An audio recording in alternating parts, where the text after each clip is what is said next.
Wang Fei et Xu Yu se trouvent dans leur dernière année à la faculté de médecine, mais ils ont des sentiments mitigés concernant leur entrée dans le monde professionnel. Je suis vraiment inquiète pour ça. C'est vrai que beaucoup d'étudiants en médecine ne veulent pas devenir médecins ici. Parfois, nous ne savons pas quelle spécialité est la plus prometteuse. Ces deux étudiants ont déclaré que travailler à l'étranger était une option plus attirante, au moins à court terme.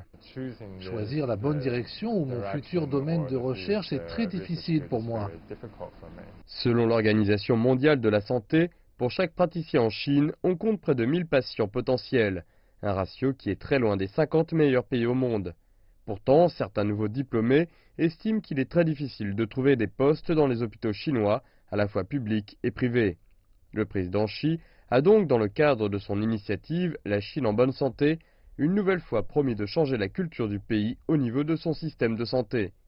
Wang Yun, directrice du Centre des sciences de la santé à l'Université de Pékin, nous explique que cela avait démarré avec la formation de ses futurs médecins. Nous avons établi un nouveau programme centré autour de formations innovantes et des talents médicaux. Les mesures incluant la conception d'un système d'apprentissage basé sur les problèmes, l'introduction d'une formation en sciences humaines, le renforcement de la recherche scientifique et la réforme des systèmes d'évaluation. Le président Xi Jinping a promis de renforcer le système de couverture santé de base, d'améliorer les services et de développer un système de gestion moderne des hôpitaux, cela allant main dans la main avec davantage d'embauches de médecins. Mais beaucoup estiment qu'il faudra attendre encore beaucoup de temps avant que cela ne se mette en place. Étudiants en deuxième année de médecine, Luo Chao et Li Yuzhe expliquent qu'ils prendront les choses pas à pas et qu'ils planifieront leur carrière en conséquence.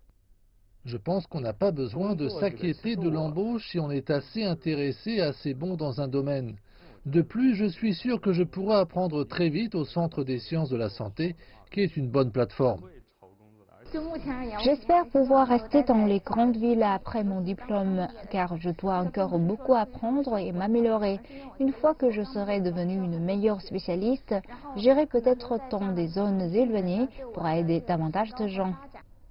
Le but est d'aider les étudiants à comprendre, à aimer les sciences médicales afin de maîtriser les connaissances médicales de base, d'établir une attention plus humaniste et professionnelle et de poser les fondations pour un travail lié au médical, ce qui est salué comme le cœur et la fondation de l'éducation médicale. Les buts, s'ils sont atteints, pourraient faire en sorte que les diplômés chinois reviennent dans le pays après avoir eu une expérience à l'étranger.